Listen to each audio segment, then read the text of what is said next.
Good afternoon, everyone. Thank you for joining us today for this discussion on digital transformation in Africa.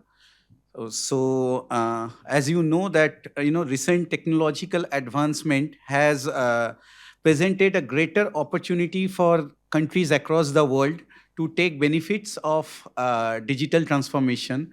Now, African countries are also not far behind, although they, I mean. When we think about digital transformation, we think in those always think of big terms, European countries, what they're doing, and we see that in Africa we still lack the in basic infrastructure capacities. But then digital transformation is not always about huge big infrastructure. It can also be in a smaller terms. It can, for example, during the COVID time, many many African countries, they have leapfrogged, and they countries, governments, they have given incentives to their country people, and many people could participate. In fact, according to some survey, countries like Kenya, there are 80% of of the people were joined by mobile banking. So there are several opportunities, and particularly for Africa, but then there are challenges also remain. So keeping this in mind, we decided that we should work on. There are very few people who are actually working on digital transformation in Africa. So we thought we should work on a volume where we can present what is the current status of digital transformation in Africa, what are the different case studies, what are the government efforts government is doing on these things. So this volume is now live. It is available online for read. And now, so we thought it will also be a good idea that we can discuss about this book among the speaker, the contributors, and in a small panel. So I welcome you again for this discussion, and I want to invite Dr. Samir Patil to give the introductory remarks. Dr. Patil needs no introduction. He is the director of Center for Security, Strategy, and Technology at the Observer Research Foundation. His work focuses on the intersection of technology and national security, including cybersecurity. In addition, he looks at the geopolitics of emerging technologies and their impact on warfare. Sir, you were also one of the reviewers of the book. So may I request you to give your introductory remark and also say a few words on the volume? Thank you so much, Samir, for giving me this opportunity to come and speak at this roundtable. My apologies that I could not be there in person. I'm just arriving this morning in Mumbai. But as Samir mentioned, digital transformation is rapidly transforming and reshaping Africa's technological and economic landscape, and it has positioned the continent as an increasingly significant player in the global digital ecosystem. And this rise is characterized by several key developments. First, as Samir talked about, was the mobile technology. That has become a game changer because Africa has now over 500 million smartphone users, and it is one of the world's fastest growing mobile markets.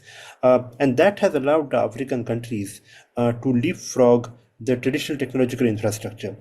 We already have heard about the mobile money platforms like M-Pesa in Kenya that has revolutionized financial services, and it has demonstrated how digital technologies and innovation can solve critical economic challenges.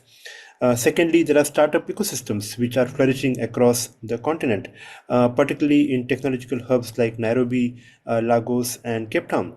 And these cities are generating innovative solutions in fintech, health tech, agriculture tech, and these are serving not just the local markets but have region-wide implications.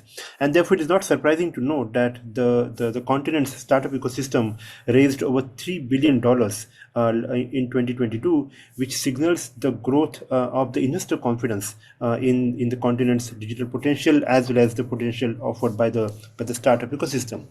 The third factor is the continent's young population, which is, I believe, is a tremendous asset because it has over 60% of the population which is under 25, and that demography presents an advantage as well as a massive potential go into as a workforce in the digital industries. And as a result, many African nations are also investing heavily in the STEM education and digital skills training. And fourth factor is the emerging technologies like artificial intelligence, blockchain, and the Internet of Things, which are finding unique applications in the African context. From agriculture mapping to healthcare delivery in remote areas, these technologies are being adapted to solve specific local challenges while generating globally relevant innovations. So this digital rise of Africa is not just about technology adoption, but also about creating innovative solutions that can potentially serve as models for other developing parts of the world. But as Samir also mentioned, there are challenges. The issue of digital divides. I think that is one of the persisting issues between the gap in terms of internet access between the urban and the rural areas, the issues of cybersecurity and digital privacy, as well as equitable access. Those are also the issues which do need some kind of continued attention.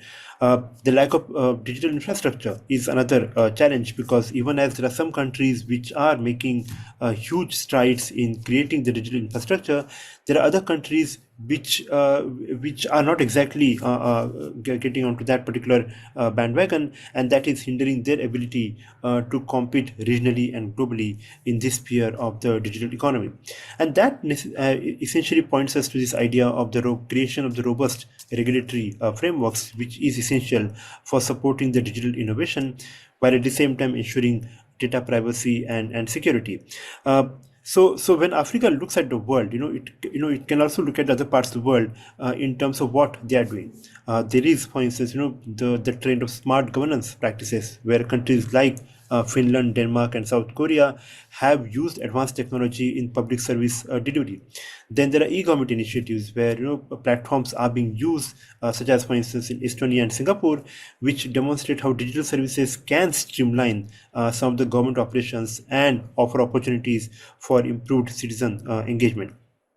There are also models of data-driven decision making, which utilizes big data analytics for governance, and of course the importance of the inclusive digital policies, which allows all the stakeholders to benefit from the digital policies. And finally, the importance of international partnerships. I think one thing which probably eludes the African countries is the international partnership, and I think there needs to be more attention on that particular front. So I'm glad that this global policy ORF series titled "Powering Africa's Digital Transformation: The Policy Landscape" tackles many of these issues in detail, and I'm delighted to know that it is being launched today formally. The volume does highlight some of the key issues, such as, for instance, what are the drivers of transformation in Africa, the issue of gender disparity in terms of access to the digital technologies, particularly for women and girls in the rural areas. The volume also has case studies, including, for instance, big data's role in improving governance, how digital tools are being harnessed for industrial transformation under Africa's Agenda 2063, then the importance of gender-focused initiatives, such as in countries such as Nigeria, which are bridging the digital skills gap, and finally, from Kenya, the impact of the health information systems on the public sector collaboration. So I think overall, these essays in the series offer some really thoughtful and engaging ideas for the stakeholders as such. So once again, I want to congratulate Samir and the fantastic team of authors that he has mobilized to curate these policy essays. I'll stop here and give it back to Samir for further proceedings. Thank you. Thank you for this wonderful overview of the sector of digital transformation across the world, different digital tools. Yes, some of these tools can be used in Africa, and also your point on international cooperation, it's well noted. I mean, without international cooperation, I think it is going to be little difficult for Africa to leapfrog. But how this international cooperation will take place, how African countries can cooperate with other global South countries or northern countries, that is the going to be the challenge for African policymakers. You also spoke about the gender divide. So maybe in next, I want to invite Caroline Kathure Gatobu. She's a lecturer in National Defense University in Kenya. So, Caroline, the digital transformation represent a significant opportunity for economies across the world, and particularly for global, sub-Saharan Africa. However, without a well-defined gender strategy, such transformation can actually exacerbate the existing digital divide between two genders. So, for example, in Kenya, you are one of the contributors to the volume. You have mentioned in Kenya government initiatives such as Women Enterprise Fund and digital infrastructure programs have actually empowered women by providing financial support and access to mobile technology, helping them in business and digital entrepreneurship. So I wanted to know a little more about these programs and how Kenyan government implemented these programs. What are the challenges they faced, and how other countries in Africa can learn from Kenyan example. Over to you, Caroline. Thank you very much, Samir, for the opportunity. Thank you for the opportunity also to get to write something and to contribute. My name is Caroline. I'm a lecturer at the National Defense University in Kenya. This is a very key issue that we are grappling with today in the world, especially Africa, digital technology. A good thing is that the African Union has also really appreciated the fact and has given us the guidelines through the strategy for 2063. And Kenya is so keen on that they have the Kenya Digital Master Plan. And the Kenya Digital Master Plan highlights the importance of the digital technology in Kenya. Through this, we have been able to get so many initiatives by the government to Kenyans, especially the issue of getting away from the urban areas to the rural areas. As we speak now, Kenya has a digital village project that we call the digital village, but that we call Pasha. In Kiswahili, it is Inform. So Pasha village is whereby you find that in the rural areas, there's a hotspot, whereby you find every market area has a internet hotspot. So it is possible even for the women traders in those markets in the village to get access to internet and sell their items online. So in other words, we are saying we are trying to go to the rural person so that they can get access and be able to be economically empowered through sale. Once they are online, they can be able to sell their trades, their merchandise, and improve their economic status.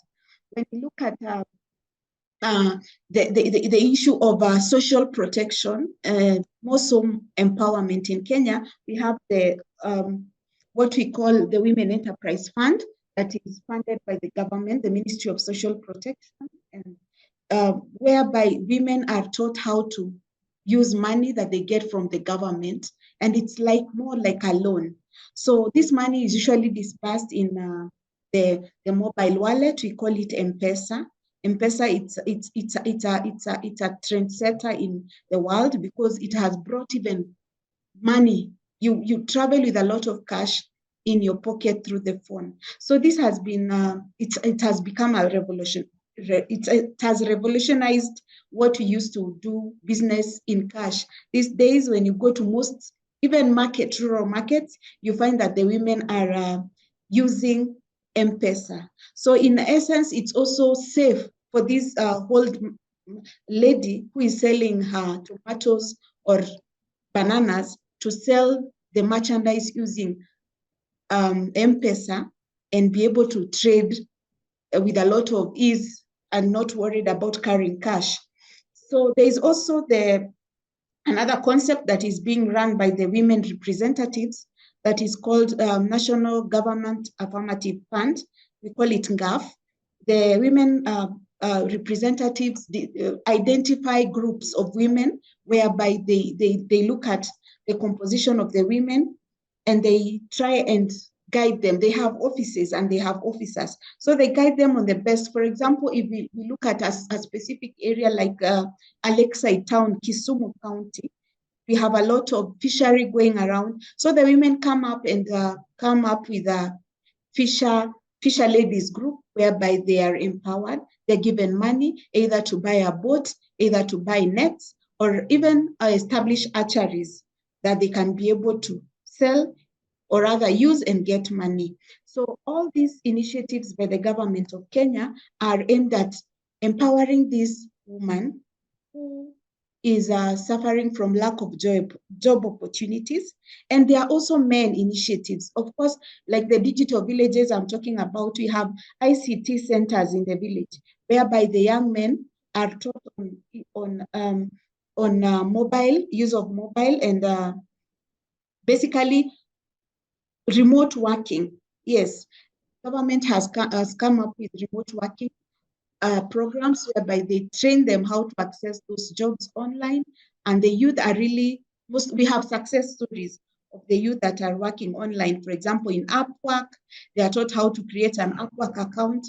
And this is, I think it's helping people. You remember, we have just been grappling with the COVID-19. So this remote working plan was just brought as a problem in disguise, but in real sense, it has really assisted so many people who could not even attend classes. But these days, people attend classes online. So this is the new normal. We should appreciate the digital revolution that is happening. And I'm glad that my country is supporting all this, and especially for that rural person who is not able to come to town but can access internet with a very good bandwidth, and they can do their business and they can do even their studies online. Thank you very much. I'll appreciate any questions as we move along. Thank you. Thank you for detailing some of the good initiatives that government of Kenya is taking.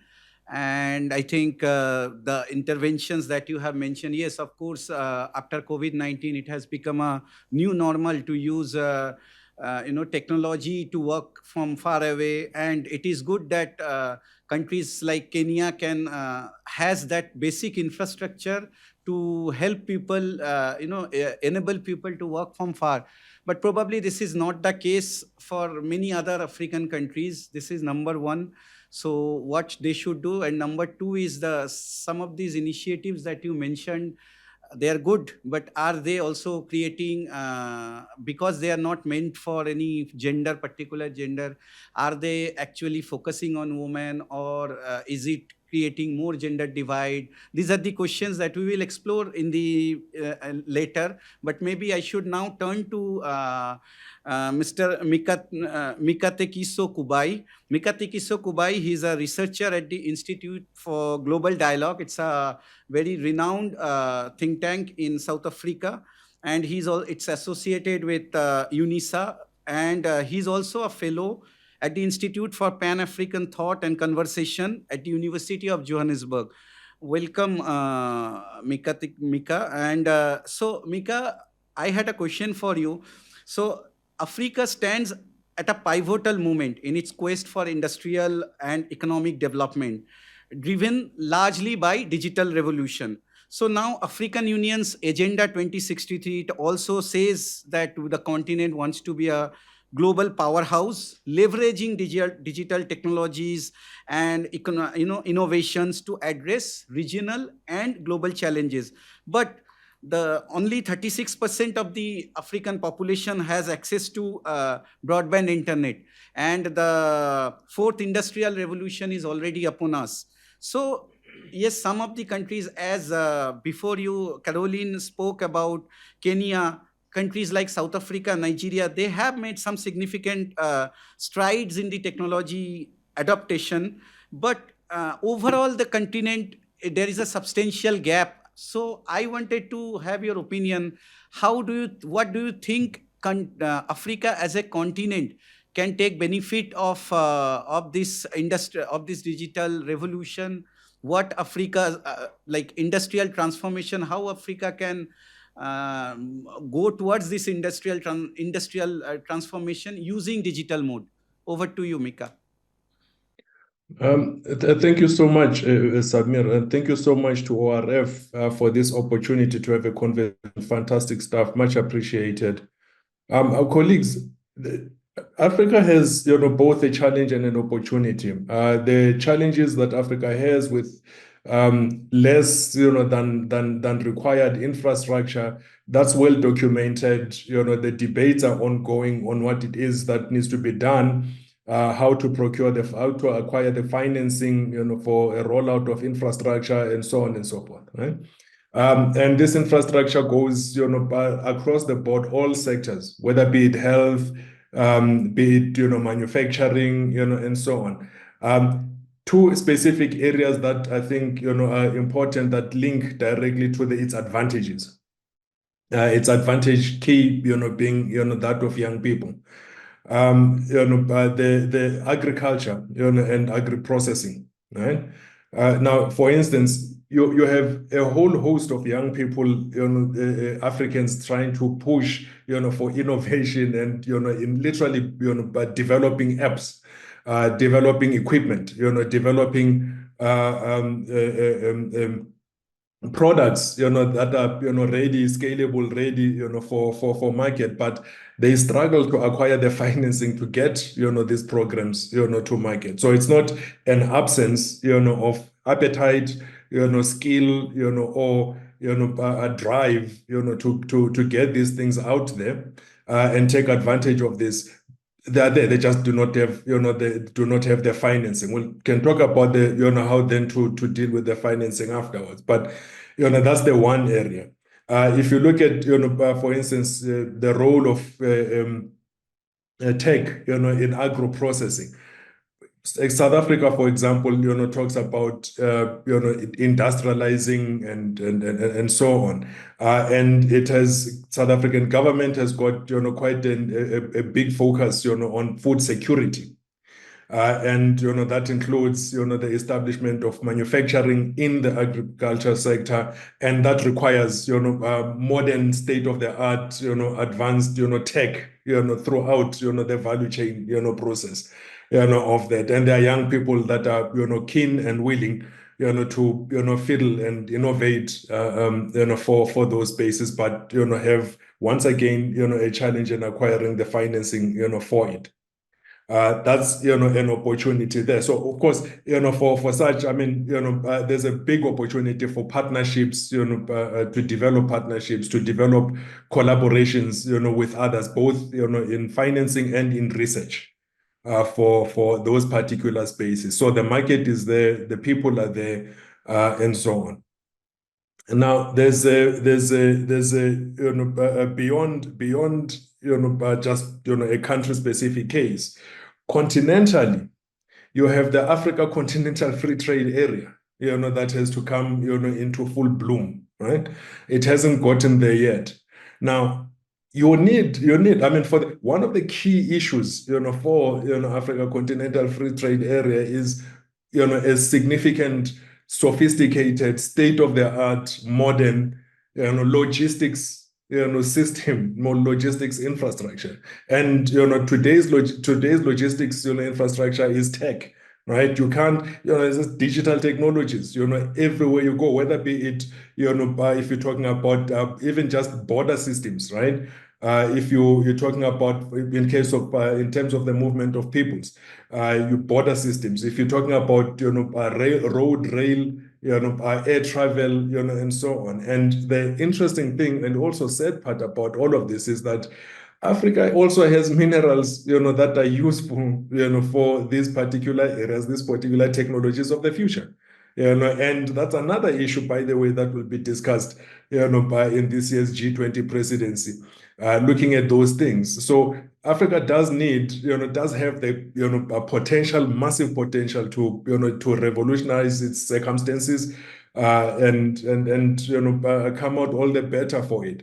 It needs partners. Genuine partners, not people coming to just look, we just want to extract stuff from it. No, genuine partners to help it develop, the stuff. Africa has no issues with, partners, making a profit. That's fine, but let it be a genuine partnership. right? So that it can also develop industry, develop and so on and so forth. Because I mean, 2.5 billion population in 2050 will need jobs, will need improved circumstances and so on and so forth. But those are that's my quick reflection, Samir, my initial thoughts. Yeah, thank you for your comments. Particularly, as you said, there are many policies in South Africa, particularly in the agriculture sector, that are actually working. And yes, if we want to, get benefit of this fourth industrial revolution, these digital technologies will be the key. You also again highlighted about the importance of the cooperation, and now we are at the dawn of African continental free trade area. So if the continent are going to trade with each other, they need this digital mode more and more. But then the question still remains whether what is the current status of cooperation, because cooperation does not mean just talking to each other. It also means standardization of technology, standardization of regulations, and many other things. So and also countries with different levels of economy, countries with different level of technological advancements, how they will cooperate. These are the challenges that we need to address. We need to think and probably come up with some policy suggestions that can help the government. But we'll come to that later. But before that, I would also now I would want to move to Miss Annele Simon. Annele Simon, she's a key advocate for the inclusion of youth in Africa's trade landscape. She has a background deeply rooted in the legal studies. Annele is also a legal researcher and author, and her work focuses on international intellectual property law. She is working with youth in AFCFTA implementation strategies. So she is well placed to talk about AFCFTA and what youths are doing.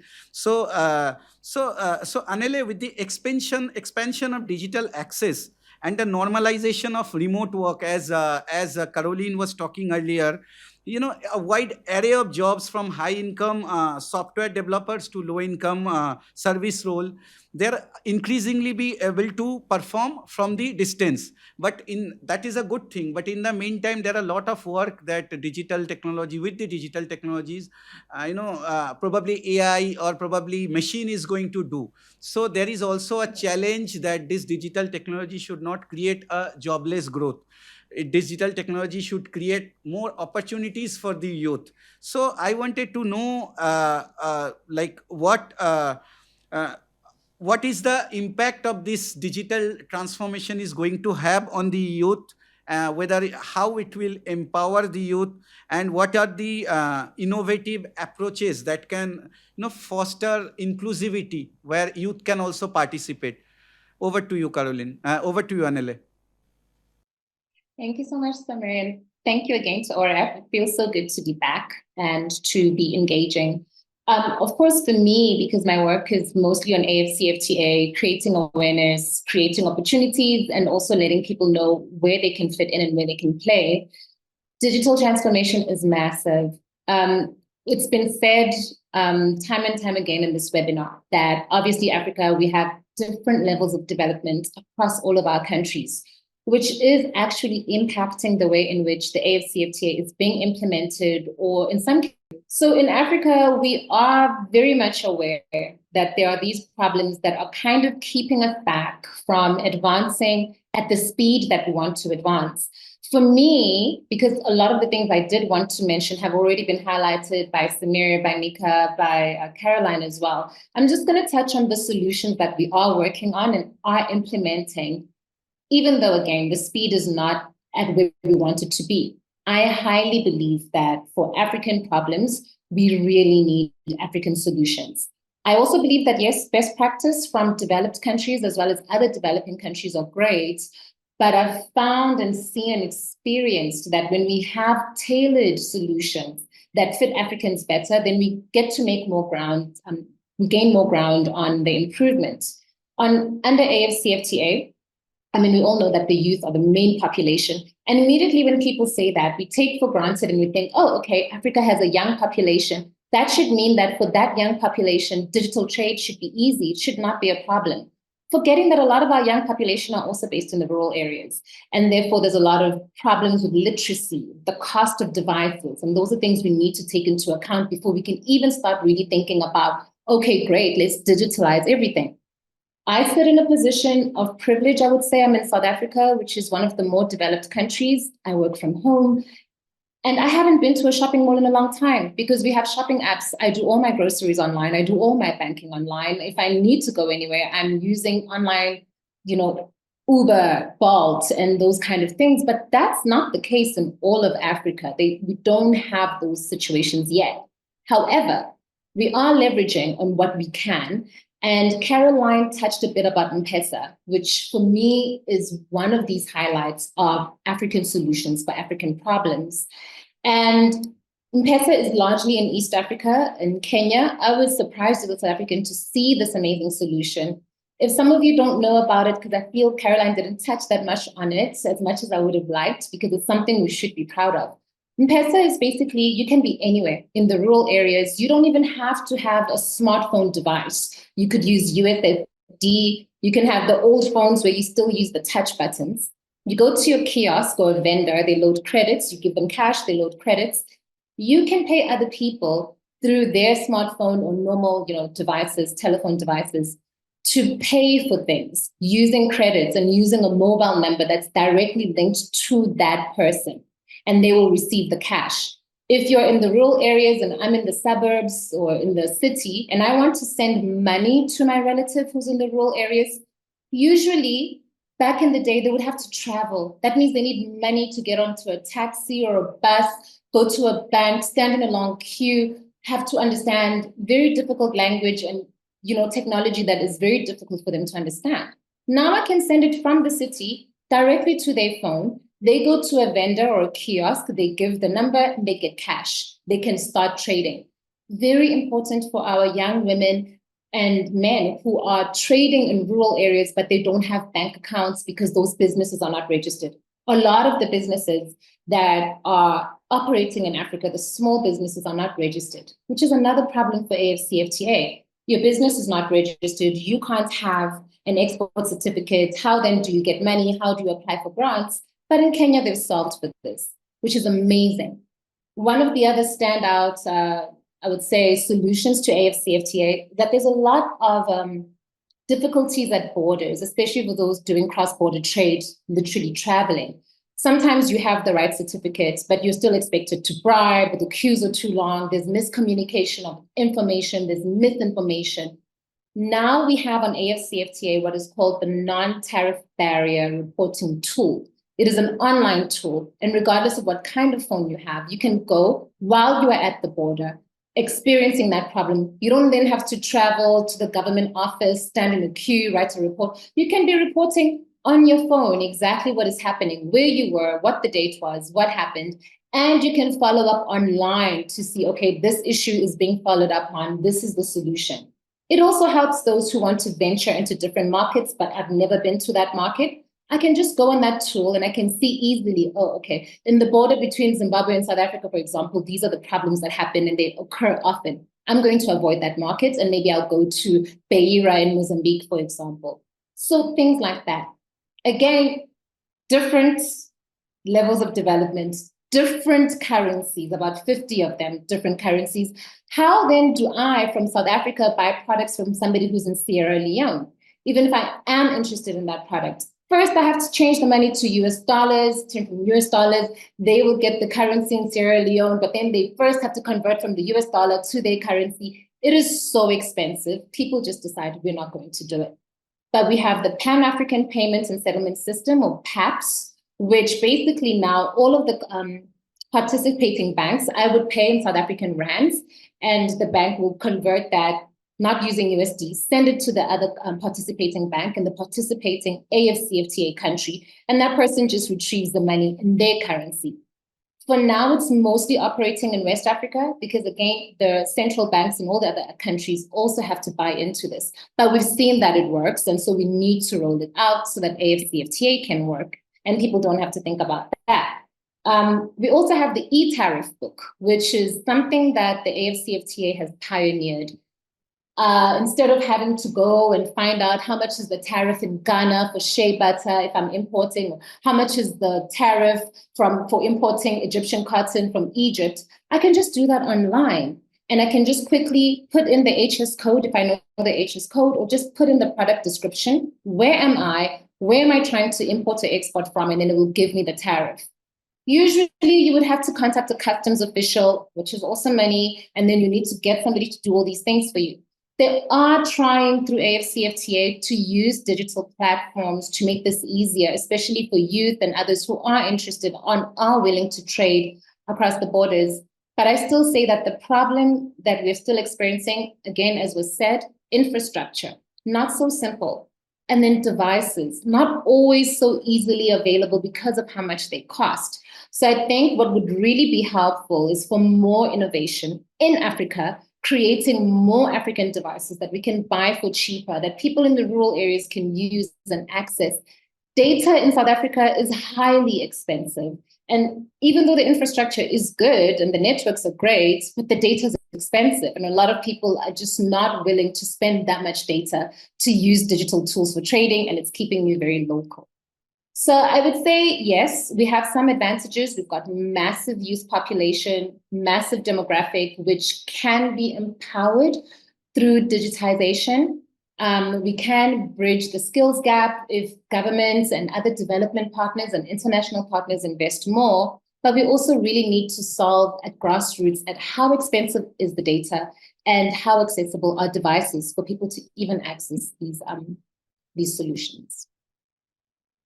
Thank you, Samir. Thank you, Anele. So several points you have mentioned, many points, many important points. So first of all, you spoke about African solutions. So M-Pesa, we all, I think, in this room know about M-Pesa. It's a great solution. But also, we also need to acknowledge that M-Pesa is probably, it is there for last more than a decade, and it is still the only solution. Why other countries in Africa are not replicating it? Why there can be, in India, for example, just before the COVID, we started with Paytm for our, digital payment. But then over the period of time, many other applications came up. Why other applications are not coming up? This is one question. Second, you said about this rural, empowering rural people. I think it is going to be a very important thing, because in Africa still, although Africa is urbanizing very fast, you need to connect the rural people. And in that way, this digital, we need to, African government needs to leverage from this digital revolution, digital technologies. But then again, in South Africa itself, it is one of the most developed countries in Africa. The cost of internet is so high. So how the other countries are going to fare, and how the poor people in the rural area, how those youth can join, yes, digital, it's kind of like a virtuous cycle, where you can give digital access. These people can get access, and they can get educated, get the skill building, and it will improve the infrastructure, and it will create more educated people. But then where do we start? Should we, how to get this financing, how to invest in this, plan this investment? These are the questions that we will need to answer. And finally, you also talk about this AFCFTA when it comes, when it is in full implementation with so many different currencies, how Africa is going to trade with each other. There are, will we be still dependent on, SWIFT and the dollar, when we are talking about de-dollarization, whether there will be a digital African currency? These are the questions that we will need to discuss. Thank you for your intervention, Anile. Maybe now I should move to our physical participant, Anulekha. Anulekha is a fellow in technology, economy, and society at ORF. Her primary area of research includes digital innovation management and governance, focusing on artificial intelligence, emerging technologies, and digital infrastructures. Her work explores underlying conditions for policy regulations, ecosystem management, and building blocks for innovation at scale. So, Anulekha, with your experience on digital, you have already heard our African counterparts, and you are an Indian sitting in this room. So I wanted to know, with your experience on digital tools, particularly AI, how do you suggest Africa can leverage from this digital revolution that is going on? How Africa can leverage from AI with its limited infrastructure? What are the challenges and what are the threats that are present according to you? Thank you so much, Samir, for that question, and really enriching insights from the speakers before me, and I learned a lot. Thank you so much. And I think as I move into that question, I think some of the pertinent points that speakers raised today was how countries like ours, countries in the developing world, countries in the global south, we constantly have to grapple with how we do digital transformation, how do we do development in ways that, in the light of our extant socioeconomic challenges, right? And I think what Annalie mentioned about, African solutions for African problems. I mean, we are constantly faced with trying to understand our own contextual limitations, trying to deliver on our ambitions, and kind of finding the right technology to do that. And I think M-Pesa, I think we constantly go back to M-Pesa because it is one of those examples that answered to those contextual needs. Sometimes in countries like ours, we need to have technology that fills those institutional voids. We cannot wait for banks to, establish rural branches. We need to ensure financial inclusion however we can. And I think M-Pesa has been, that's why it's a case study in almost every international development curriculum that looks at tech and development. And I think similarly in India, our digital public infrastructure story is a similar study of how do we do innovation to answer to our contextual needs. How do we develop a system and tools, essentially, to a very core problem. In India, DPI started as an answer to solve delivery of social protection, ensure that it reaches the last mile at the end of the day. So it started with a very real world problem. And now, building on top of it, building on institutional and technical learning, DPI is what it is. We have a set of open and interoperable tools that we are able to share in terms of our experience of both building it and deploying it with other countries. And now DPIs have become an accelerator for SDGs. So I think this kind of brings home the point of how, we need to do innovation in light of our contextual realities. And it kind of goes back to, I think, Samir's initial point about incremental innovation. How do we get those building blocks in place to kind of ensure that we are able to mount the digital transformation ambitions that we have? And I think, M-Pesa is one. I was also kind of looking at Uganda's UG Hub. So kind of looking at developing a data exchange layer, developing interoperability, which is at the core of essentially, looking at how do you do digital transformation? Because if you can get data and systems across different government institutions to speak to each other, that becomes a very critical layer for kind of building on top of those capabilities. So I think there are useful case studies, there are useful cases that are coming out of Africa. Particularly, I think there are cash transfer programs in Nigeria. I think 10 million beneficiaries, that's a huge number that we need to look at and learn from. And I think in Rwanda, there is a digitization of more than 100 plus public services online. Somalia, similarly, kind of learning from GovStack to digitize services. So it's kind of trying to understand how we solve the problems facing the contextual realities of different countries and how we kind of aggregate those learnings from individual countries at the union level. So I think that those are important learnings and important case studies, not just for the African Union, but also the developing country as a whole. And I think I was looking at the digital transformation strategy on the African Union website, and I think there is a clear-eyed focus in terms of understanding. There is a SWOT analysis, in fact, kind of looking at strengths, weaknesses, opportunities, and challenges. And I think a policy that starts from a recognition of where we are and where we need to be there is a lot of promise there. And I think there is a recognition that, yes, we need to work on infrastructures, policies, harmonization, finding common ground. And I think those challenges exist and they are there. But I think the first step is recognition. Because if there is consensus at an intergovernmental level on some of those challenges, we can start developing solutions on top of that.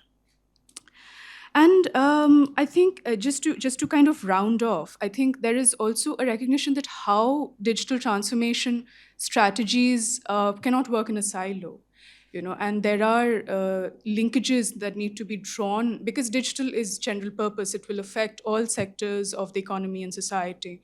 So how do we kind of make sure that these digital transformation strategies are speaking to existing policies and regulations, are kind of looking at sectors like financial institutions, exploring questions of free trade, free movement, of single markets, essentially. So I think kind of rounding off, I would say that, when we are, these are big challenges. These are big challenges, but kind of starting from a point of recognition of those challenges, looking at some of the key developments that are already in progress in this place kind of provides a learning ground, provides a bit of template of how we innovate for our realities and in what ways can we do them better. So with that, I will end. And thank you so much. Thank you so much. This has been a really, really engaging discussion. Thank you for highlighting some of the African solutions.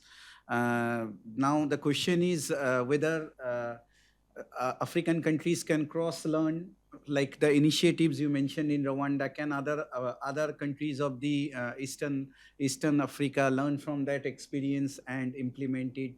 And also the challenges that you have highlighted, maybe we should pick up one by one those challenges and see what are the African solutions available for each challenge.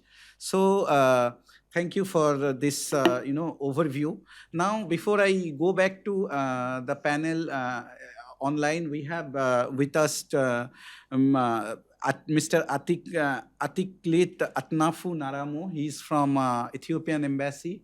So we want to take benefit of your presence here. We also want to know that Ethiopia is the second most populous country in Africa. It is probably one of those stable countries, although some events took place in the last few years, but it is still a beacon of democracy. It is a beacon of stability in the Horn of Africa region. And your current leader, he is trying a lot to develop the country, bridging the rural divide and everything. How your country is using this digital mode? What are if you can enlighten us some of the initiatives from your country, that would be very great.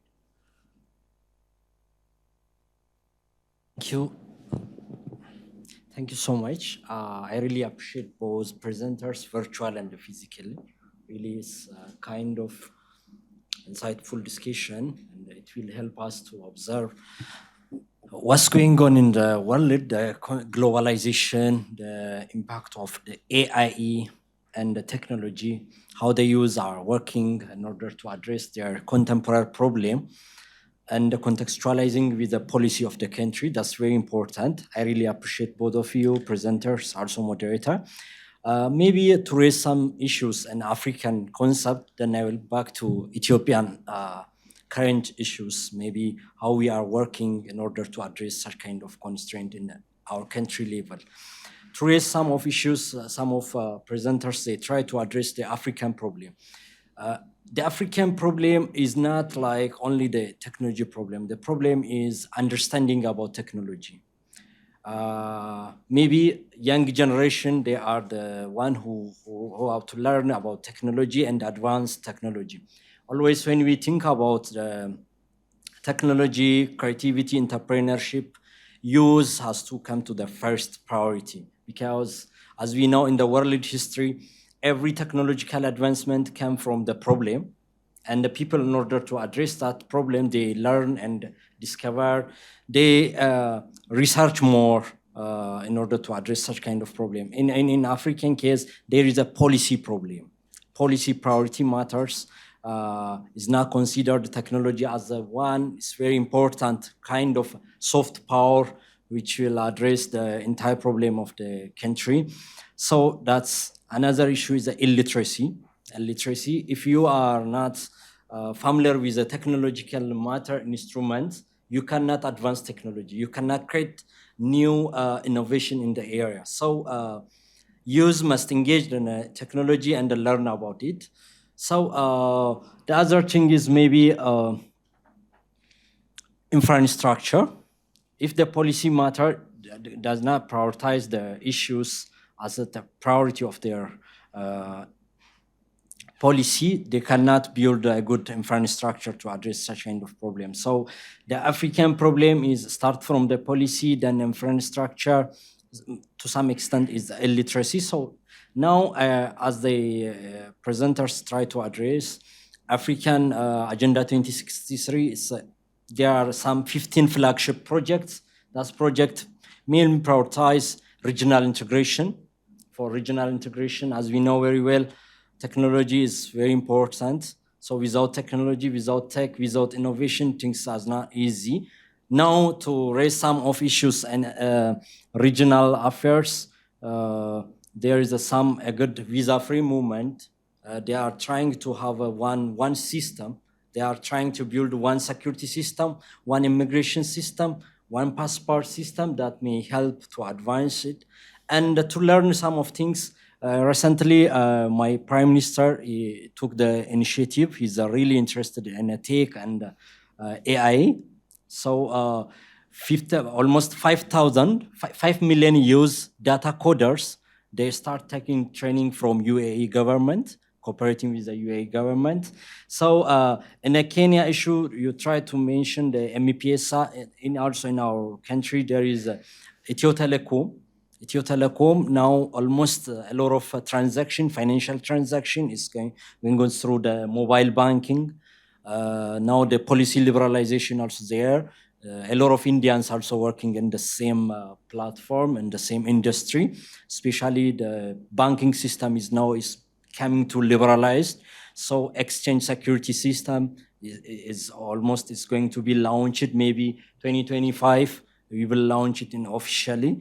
That's a good progress that we are observing in our country. So overall, what we have to think about, we are always aspiring the positive impact of technology and how we have to advance it. But there is some of challenges, some of the limitation that they are degrading the human being creative capacity, especially AI has to be explained here very properly. I want to listen from both of you presenters.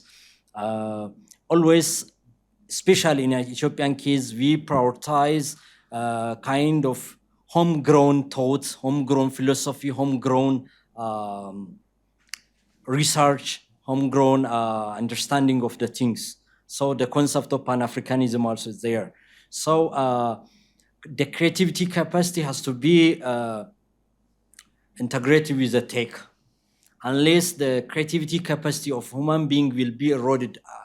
Maybe, well-known the scientist, Noah Lar, you will read his book. He always debate about how the every countries are investing $1 billion in artificial intelligence and the technology. But the shortcoming of technology also devastating the creativity capacity of young generation.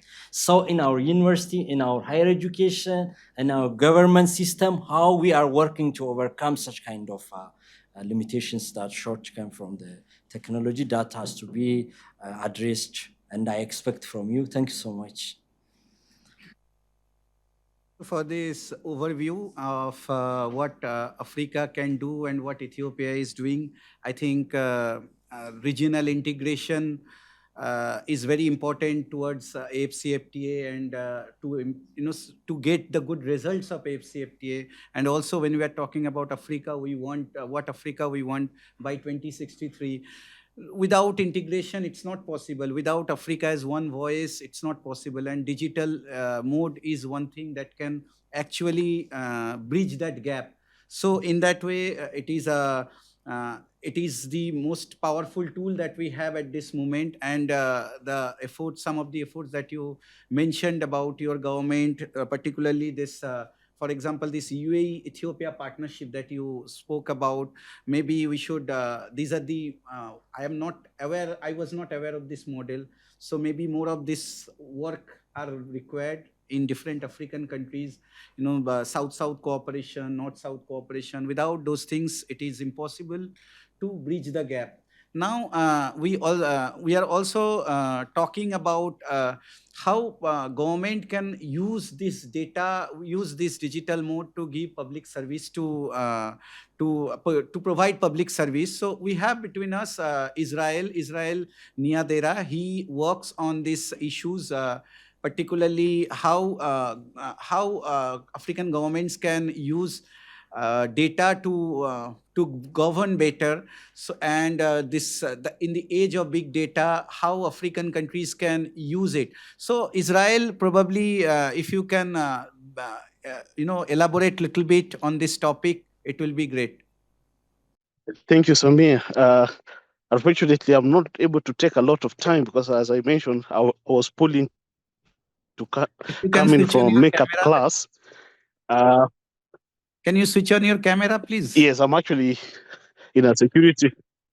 I'm actually in a security facility. I'm not able to use a camera in this space, unfortunately. But yes, so as I already communicated, I'm really the program is converging with a lecture I'm supposed to give in the next 3 minutes.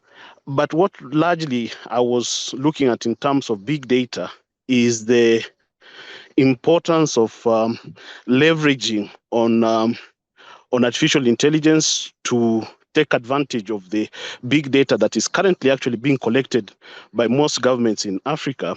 Unknown to many people, for example, Kenya today has an elaborate e-citizen platform which has over 20,000 services that citizens can be able to access through this digital platform. But then it's not just about having a digital platform, in my opinion. It's also about how do we use the data that we collect through these kind of systems in order to improve public service and decision making.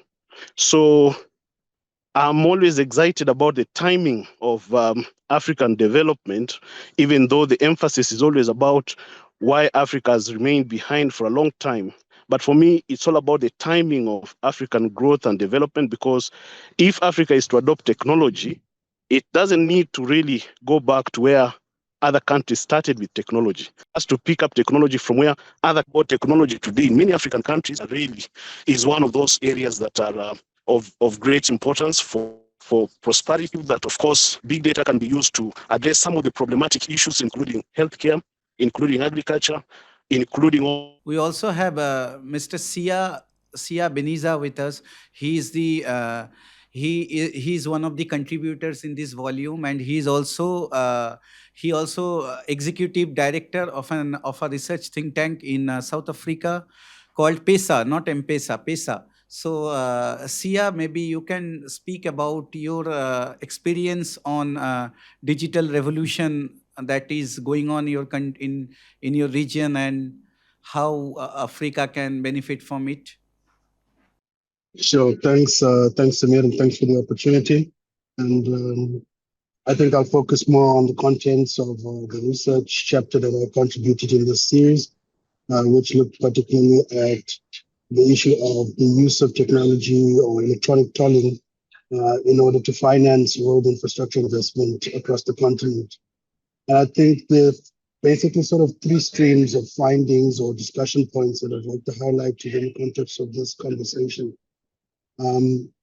Obviously, a lot of us know that the use of the user pay principle in terms of a method to finance infrastructure finance is seen as the most efficient way, because you allow those who will be using the infrastructure to actually carry the burden of the infrastructure investment.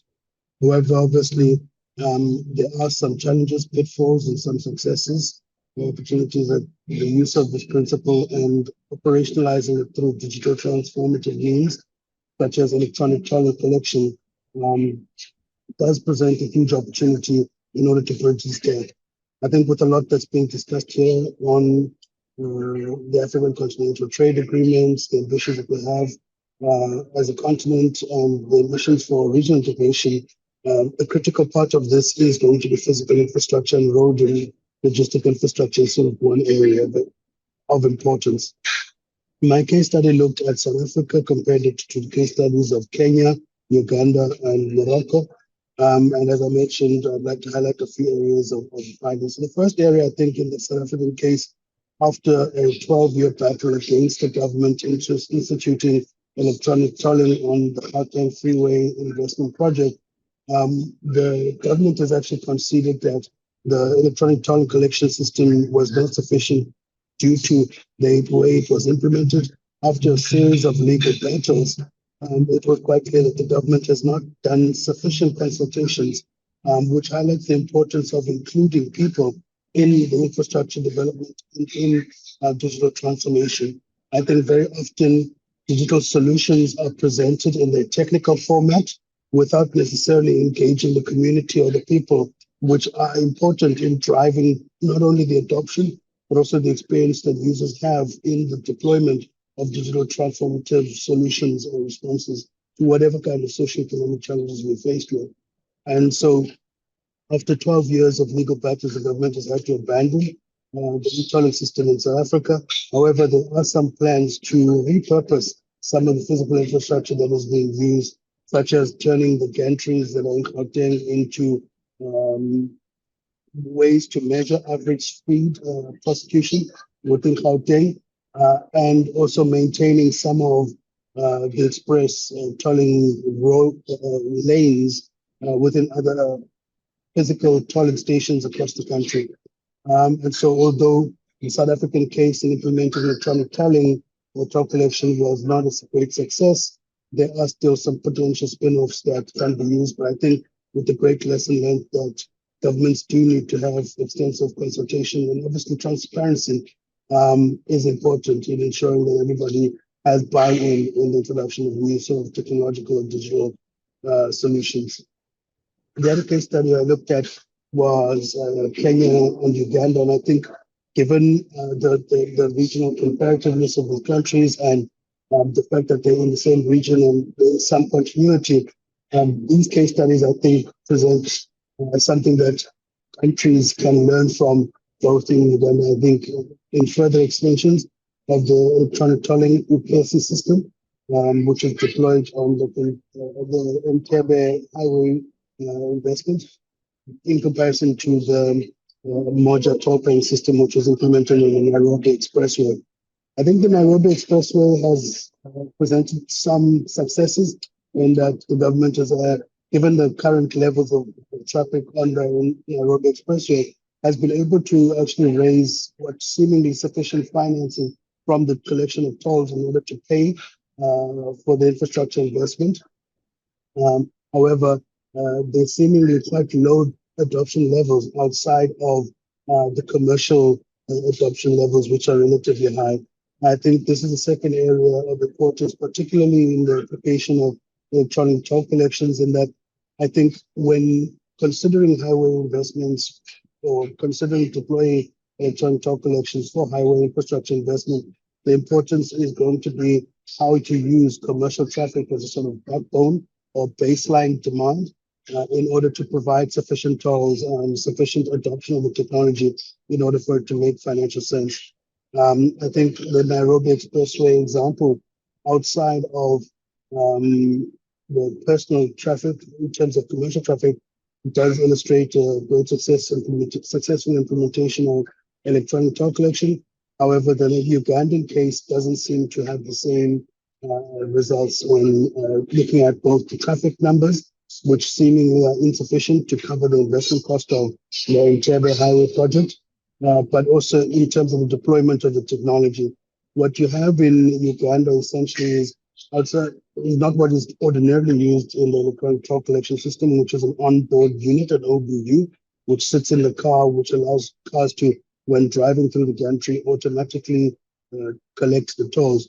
Instead, Uganda has operationalized its own electronic toll collection through the use of a card, which allows users to load points and use those points then to pay for tolls at polling stations on the highway. However, this essentially, the system, although does provide some level of digital transformation, is no different from people using their bank cards or any other kind of electronic payment card system in order to pay for their tolls. And as a result, the results do not show quite a success from both being able to collect sufficient monies to pay for the investment, but also in terms of the adoption rates, despite quite considerable offerings in terms of discounts that the electronic toll collection system provides for those who want to use it, which are upwards of, well, to the extent of 50 or 70% of the toll fees and discounts, they still have quite a low level of adoption, which remains insufficient to pay for the infrastructure investment.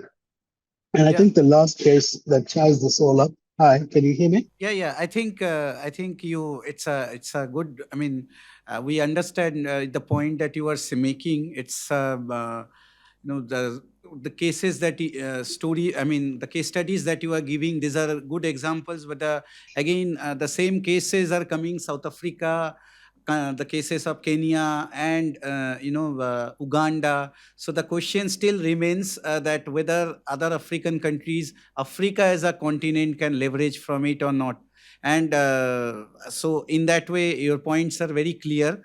Also, I want to thank you for that. But another thing, I think before I open the floor, just one more question for Dr. Patil, because he is also expert on cyber security. And as all of you spoke about digital financial banking, and then Sia talked about digital toll collection. There is also a risk of digital fraud. There is a risk of data leakages, etc., etc. So, Dr. Patil, maybe you can share some of how Africa can take preventive measures, how Africa can be prepared from this threat. Thank you, Samir. I think if you look at cybersecurity and if you look at the kind of transformation which is happening in Africa, I think three aspects of cybersecurity undergird this digital infrastructure. One is the integrity of the structure, the availability and the resilience and the continuity of this structure. I think all of those three factors mean that we need to pay very close attention to the cybersecurity issues of these digital technologies.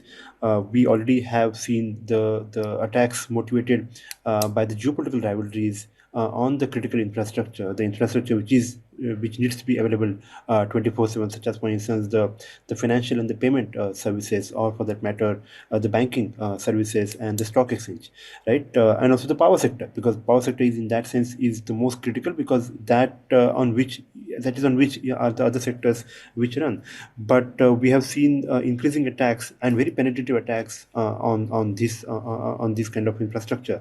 The second that we have seen is in the phenomenal rise in terms of cyber crimes, and this particularly relates to the aspect of financial inclusion and the digital payment systems, because what the financial inclusion has done is that the segments of population which had remained outside the formal financial channels, they are now coming into the financial mainstream, which means their understanding of the financial transactions, the security of those transactions, is inadequate to when it comes to the cyber criminal activities, and that is in a sense opening a new vulnerability of cyber crime.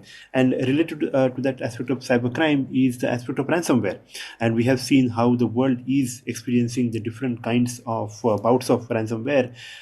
But what we've also seen is that the cyber criminals are actually looking at Africa in terms of using Africa as some kind of a testing ground for many of these ransomware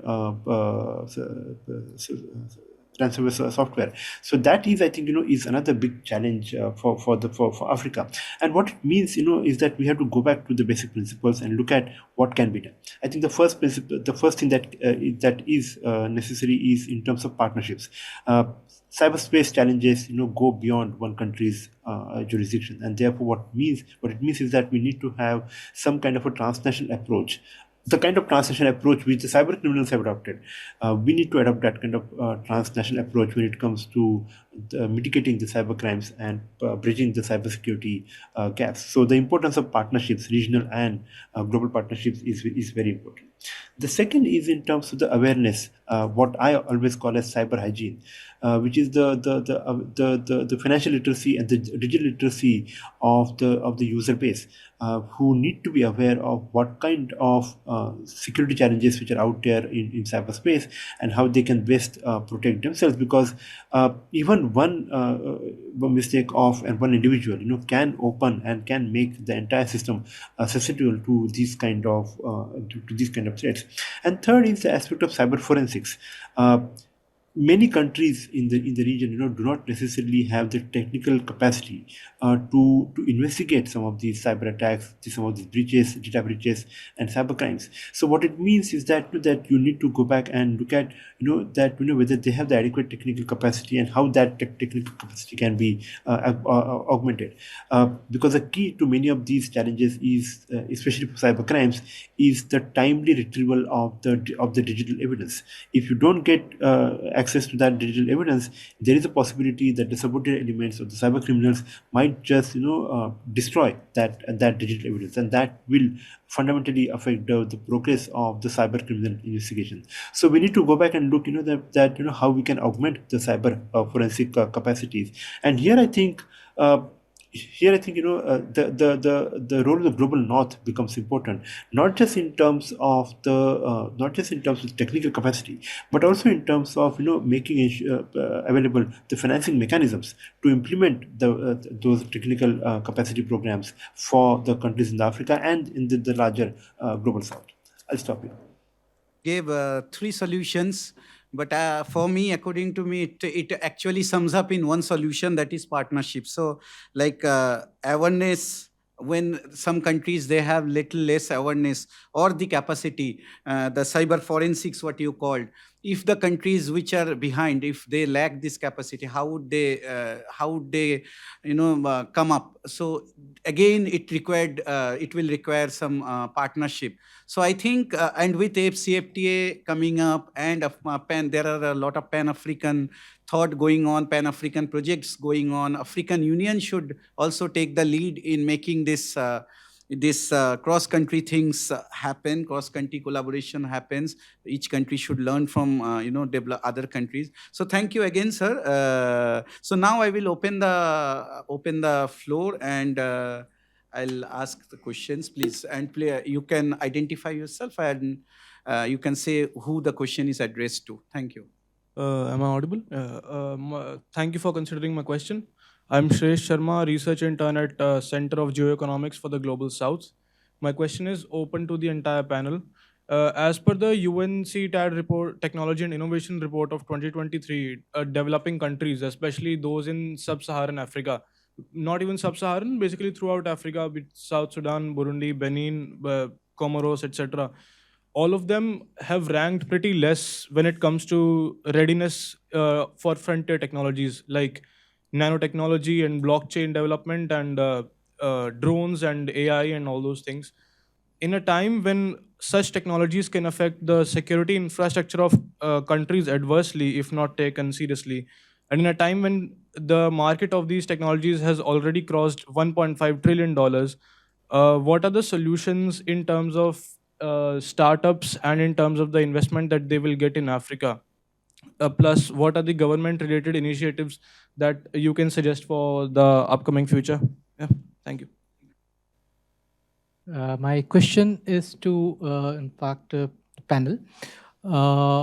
This is regarding, in fact, the Indian experience of, in fact, which India had in the DPI, creating of DPI, Digital Public Infrastructure, which Madam was also referring to. And the representative from Ethiopian country was also mentioning that they have got some kind of association with UAE regarding, in fact, the rolling out of the new technologies in digitalization.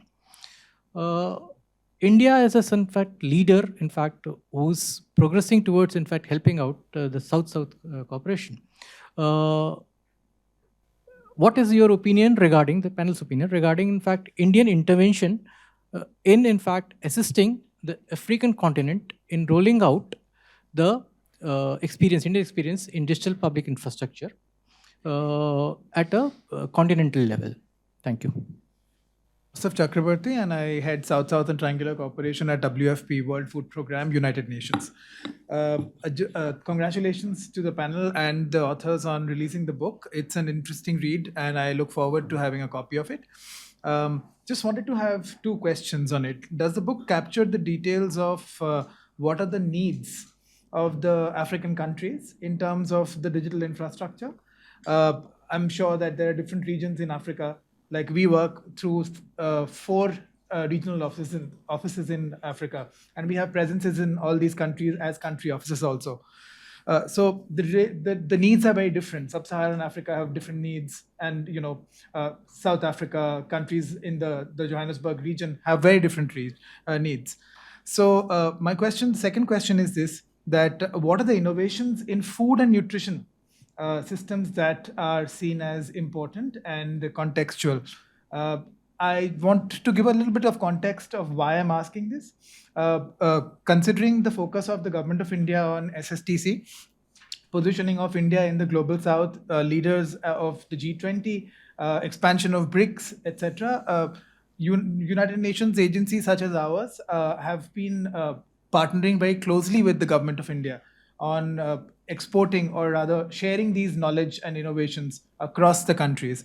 So I'm very, very keen to understand if there is a model like the Mahindra & Mahindra has a model for tractor renting in Malawi.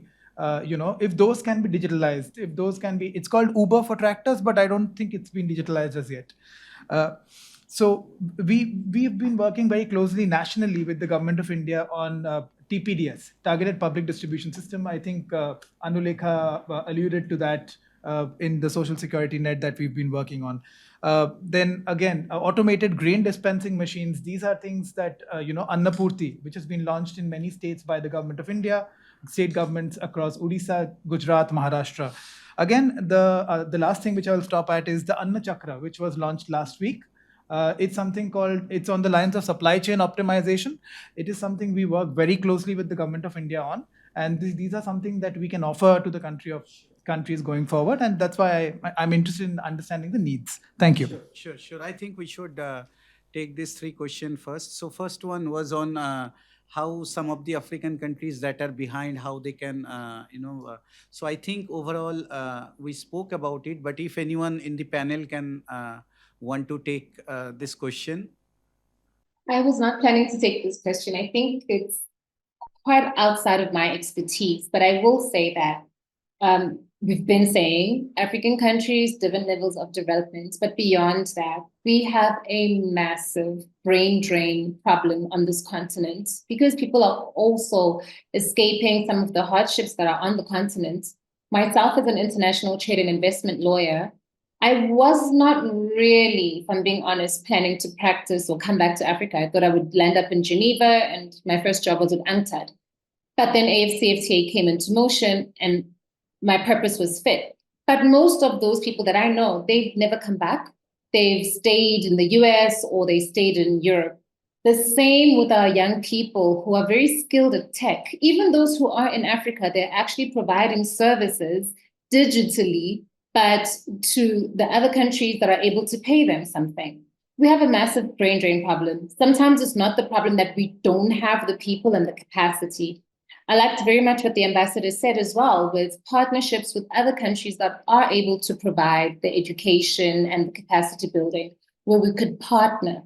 Partnering in those countries, they have a lot of youth. A lot of them are very capable, but sometimes they don't have the money or the infrastructure at university levels, the capacity at university levels not there. So partnering with countries that do want to create that bond in training, that is one of the other solutions. So one would be addressing the brain drain in Africa, and then secondly would be also education through partnership, where we can build those skills. The third one maybe would be investment, but we know that, of course, the problem will be that the countries will say they simply just don't have that financial resource to actually invest into, tech and infrastructure building and capacity building in those areas where that's missing.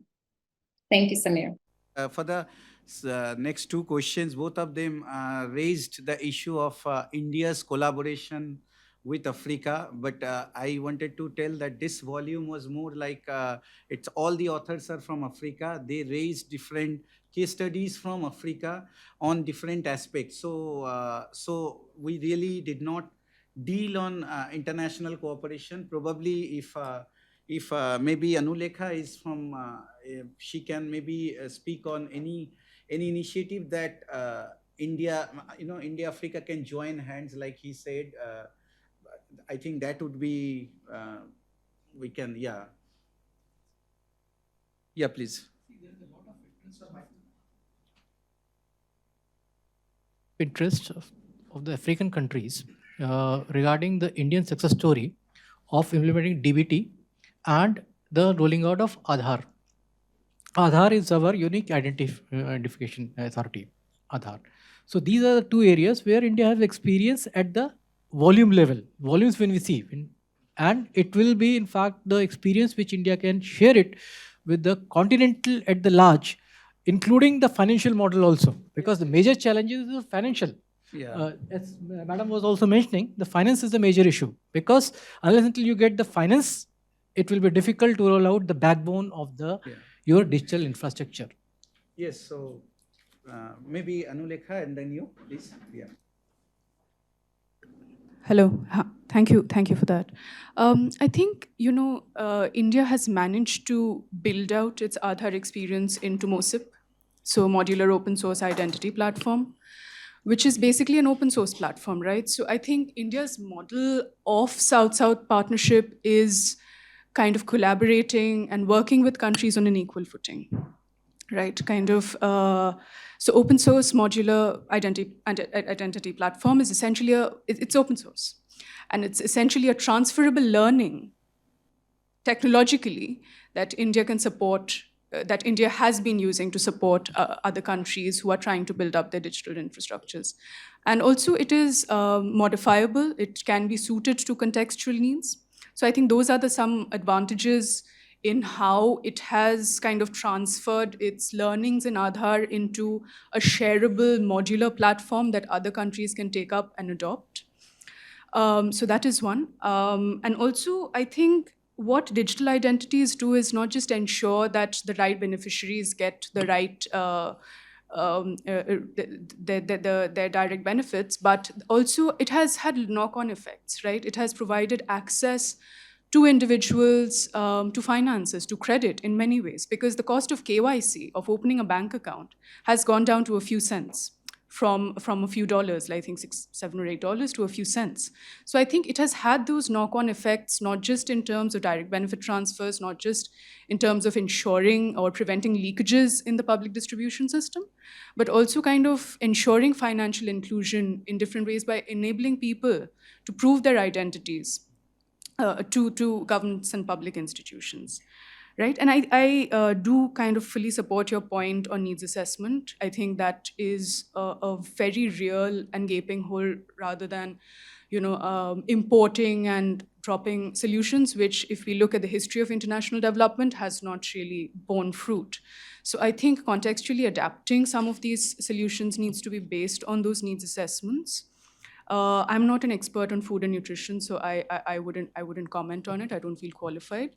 But I think the point is, I just wanted to kind of reinforce and fully support the point that we need to kind of proceed from an understanding of what the countries need, and kind of supporting them in ways that are best suited and would have the most productive benefits. And I think some of the modularization effects, like I mentioned, MOSIP is such a prime example. The UPI protocol is another that we've managed to export to other countries, is one of those examples where we kind of work in partnership. It's not a debt, it's not a loan, it's not a debt trap. So we are kind of looking at partnering with countries and sharing knowledge at a much equal footing. And I just wanted to go back to the first question a little bit on readiness. And I think some of these critical and emerging technologies are so capital intensive that many countries are not ready. I think even the developed ones are not ready. So, and this also kind of goes to the point of inequalities in kind of computing resources across the world. So I think there are important questions and explorations on how do we develop more decentralized models to provide access, to provide countries, developing countries in Africa and countries like India to kind of go forward in their digital transformation journeys, harness those emerging technologies in ways that are kind of not kind of decentering from those capital intensive from those investments, but also looking at solutions like small scale models, looking at solutions like distributed computing, etc., that we can adapt to our own settings. So I think that is, in terms of readiness, it also goes back to a question of how concentrated some of those investments and computing power is in certain locations in the world. And it is a journey. And I think it's kind of recognizing those inequalities and understanding what solutions we need in terms of our contexts. Thank you for that. Please. Maybe to be specific, now currently in Ethiopia, there is digital ID system. Now overall, the whole system, any citizen in Ethiopia, in order to have service and a bureaucracy, every office, digital ID is a mandatory, which means it can explain detail about personal identity. It's not passport, it's beyond passport. It works for both local and international issues and in one system recorded. So maybe anyone interested in the same area in our country, it's very open. The government is advocating. Now the policy issue is going on to be reformed.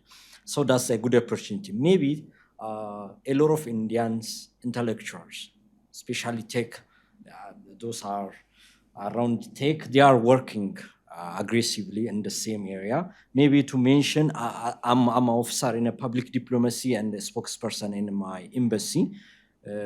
When I was in a head office, I was working as a spokesperson. So in our diplomacy, we use the digital diplomacy as a tool to work things in a digital area. Nowadays, cyber diplomacy, digital diplomacy is a part of our work. So the things in cyber diplomacy, the battlefield is virtual, but the consequences are very real.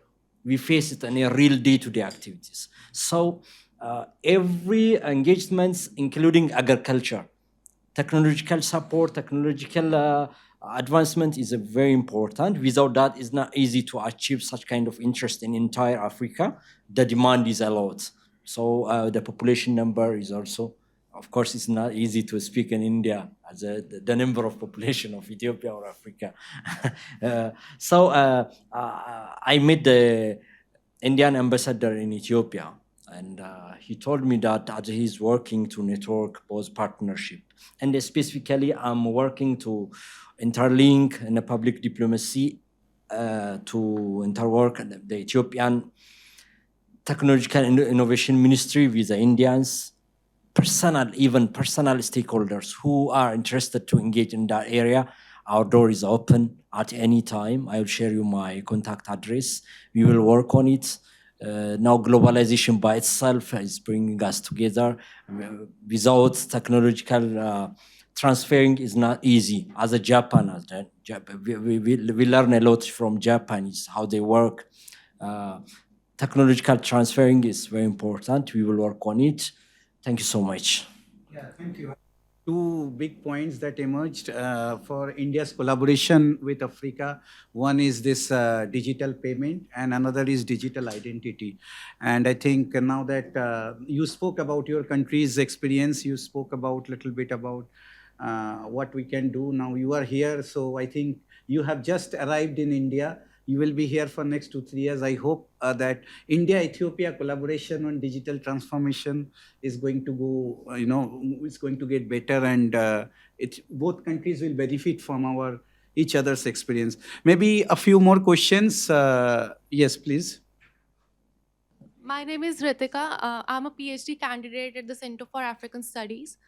Firstly, I have a comment. I was really looking forward to hear about AI and gender discrimination, especially in Africa's context, because when it comes to the emerging technologies, mainly the AI, gender discrimination is one such thing which flares up. As when it comes to the modeling and the computing thing, mostly it's male dominated, and AI kind of reflects back what is fed into the system, and many women aren't part of it. And it becomes more crucial in Africa's case because the discrimination is twofold, not just gender discrimination, but also the racial one. We have seen many of the recent cases when it comes to AI hiring, that when the CVs are filtered out for interview screening and all that, so in that, firstly, the models which are fed into the system, they are of the traditional Western white population, whether it comes to male or female, and even within them exists a certain amount of gender disparity because that is what is fed into the system. So that is something which we really should look into. And secondly, my question is around this thing that in Indian case, the whole digital interface was a huge success because it was a homegrown technology. But in Africa's case, I need to know what are the initiatives when it comes to homegrown things. I have heard of M-Pesa and Pesa for that matter, but what all really are there? Because if we draw parallels with science and tech in Africa and this digital tech thing, so in case of the science and tech development, many of the machinery was hired from or borrowed from the Western countries. So it worked until the systems worked. But once they collapsed, they had to send back for repair and all that. So how much emphasis is there on the homegrown tech? That is the question. Thank you. Anyone else? Maybe one last question. Yeah. First of all, I tender my sincere appreciation to Samir and team and to the panel. I'm Dr. Daniel, Senior Advisor in USI UNCL. Spent pretty fair time in Africa, Horn of Africa particularly. First of all, in my humble opinion, people are taking Africa generalize. It is impossible. It is not relevant at all. Number one, by lingual, culture, finance, or even by decolonization. Anglophone, Francophone, and Lusophone. Now, so you'll be unable to find, and particularly this scholar from JNU, AI and women, that is more of a market that need not be in a racial. Whatever the market is for African is going to be phenomenal and lucrative. Then African ladies or African men will get the first priority. It is not on a racial, that is impartial. Money don't have, money don't differentiate between singing and barking. As long as money is money, business. So apart, one more observation. Thing is, when talk about M-Pesa, Ethio Telecom. No, in my opinion, wherever there is a political stability, then there is an information technology and financial ministry have the ability to dispense what the country needs. For example, there is a fair political stability in Kenya. It reflected in M-Pesa. Similarly, Ethio Telecom has a pretty strong, even they have the robot system to negotiate with US government that they will not sell the stake to US government. That's the kind of stability they do have because of regional challenge. They do have other challenges as well with bad experience. China helped multi-million-dollar African Union building and then stealing the data right from under the nose, if I'm right. And imagine, they go to the continent, they give their parliament building, then whatever happens in the entire parliament building, complete record, it's get uploaded to the China. So this is also the scenario which, like what Samir Patil have highlighted, cyber reliancy and then ability and forensic situation. And thank God, Ethiopia with UAE, now they are working on this human resource development on AI, internet. It's fair. One young chap, a pretty sharp guy, found this one. So from Ethiopia. So Ethiopia is fairly doing because of my senior. Dr. Abiy Ahmed is my senior. We did PhD under the same professor. And he also give the policy of transition from the multi-ethnic federalism to the federalism and progressive. That's where we can see. Now, similar trend cannot be expected at least 20 years, 30 years from the Tuareg region. All this Chad, Niger, and then Francophone, you can never compare. Now, what Ethiopia rocking, what Kenya rocking, you can never expect. And forget about Libya, Algeria, Tunisia, Western Sahara, it's gone. So in other way, I put it this way. Sharia country, Sharia Africa, and non-Sharia Africa has a different tangent and the rate growth. So with that observation, I request next time Samir to dive deep, not as an Africa digital development, rather with regional and development. Then there will be more exclusive and comparative status is viability. That's what, in my humble opinion. There is no question. It's just an observation. Thank you. Thank you. Thank you. I think your points are well noted. And I think in our book, that's what we have tried to do. Although over here, we're talking about digital transformation in Africa. We all know that African countries, that was the conversation from the beginning, that these are all different level of development. So how we can, how one country can learn from each other, how they can,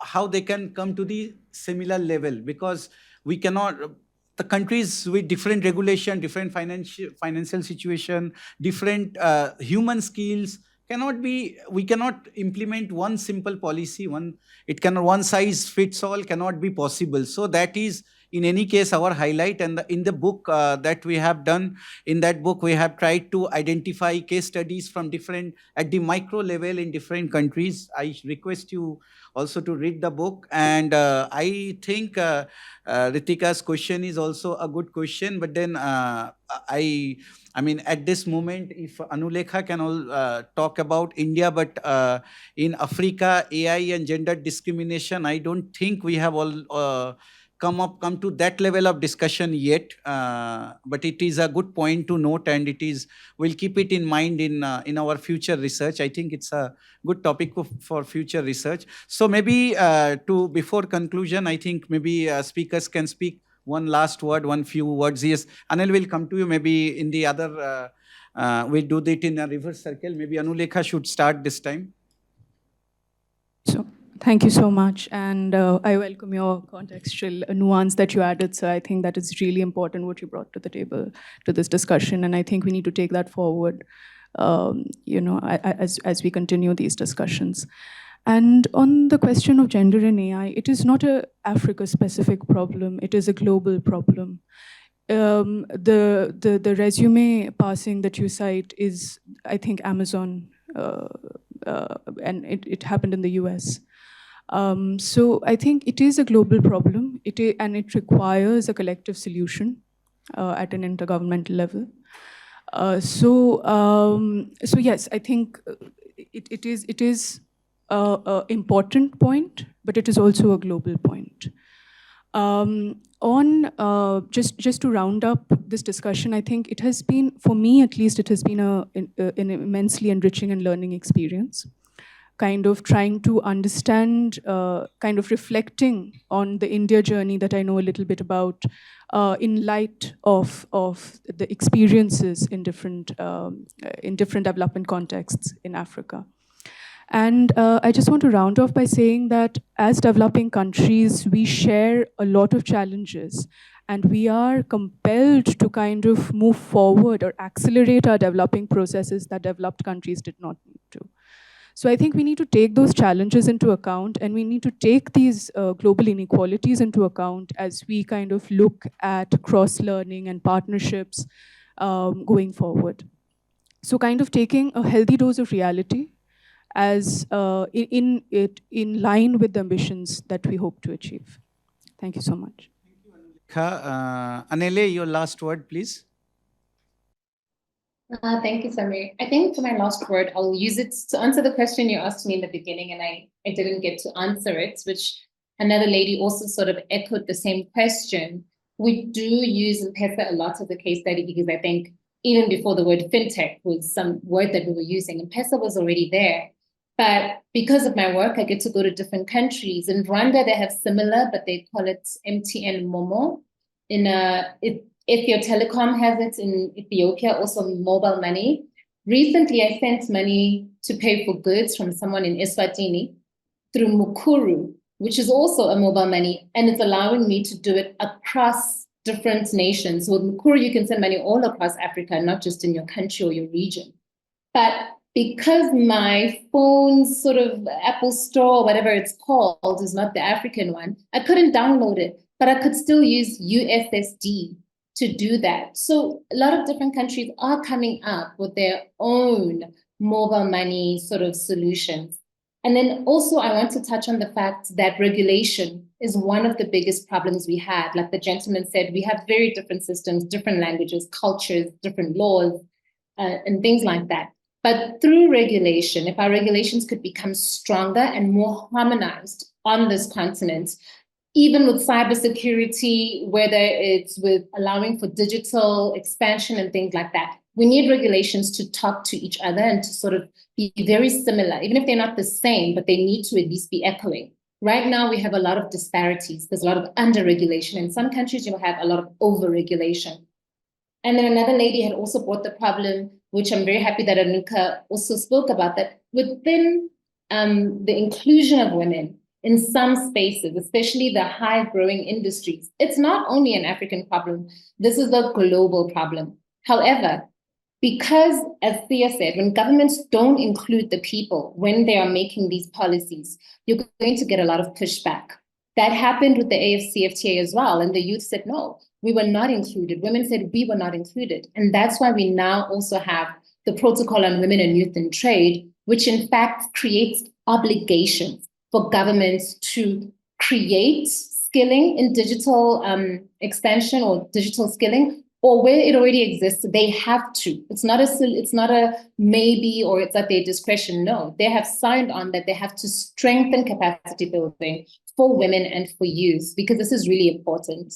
But thank you once again, yet another amazing webinar and a lot of learning from my side, a lot of notes taken. Thank you so much.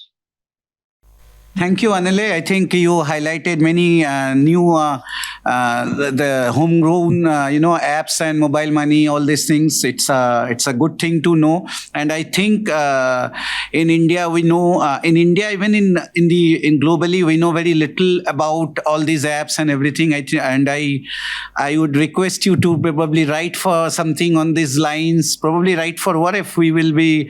It will be good that there is a demand to know what is going on in that, these homegrown apps, and whether how India can collaborate and other countries can collaborate. So thank you for this. Mika, your last word, please. Thank you, Samir. Once again, a fantastic conversation. I've been, sitting and listening and absorbing a whole load, of interesting perspectives. Quite useful and enriching indeed. I just one summing up comment that this issue around different levels of development on the continent, what therefore is to be done to get the different economies to be on the same level. We often talk about African solutions for African problems. Fine, great and good. But you have a whole number of countries, a whole number of economies on the African continent that are struggling, with different, challenges. And to expect one African country that is struggling with a particular challenge to help another African country that is also struggling with the same challenge, it becomes a bit, difficult to realistically expect, a solid outcome. There are two areas. You've got, domestic. You've got domestic actions, that can be domestic agency. You've got bilateral, platform. You've got a multilateral platform. Now, one ought to ask, to what extent, for instance, do individual countries, right, align domestic planning, for infrastructure rollout, infrastructure acquisition with, the Agenda 2063 particularly on the digital, transformation that, the African Union has put together. Right, and therefore inform whatever activities at that continental level that the African Union can then take up to assist the broad geographical area of the continent. Everybody is essentially. This is, to me quite important because we all often hear, mainly talking about, but, it would be better for Africa to sometimes negotiate as a bloc. Great. If that, is what ought to be done, then, you'll need, something that will translate, something that will, what is it, a carrier, if you like. There has to be a synchronization and alignment, of domestic, planning, domestic, infrastructure and rollouts of the various policy, infrastructure, etc., with what the African Union is actually doing, and have something that you can actually measure. And these are the areas, for instance, where India can come in with its technical know-how.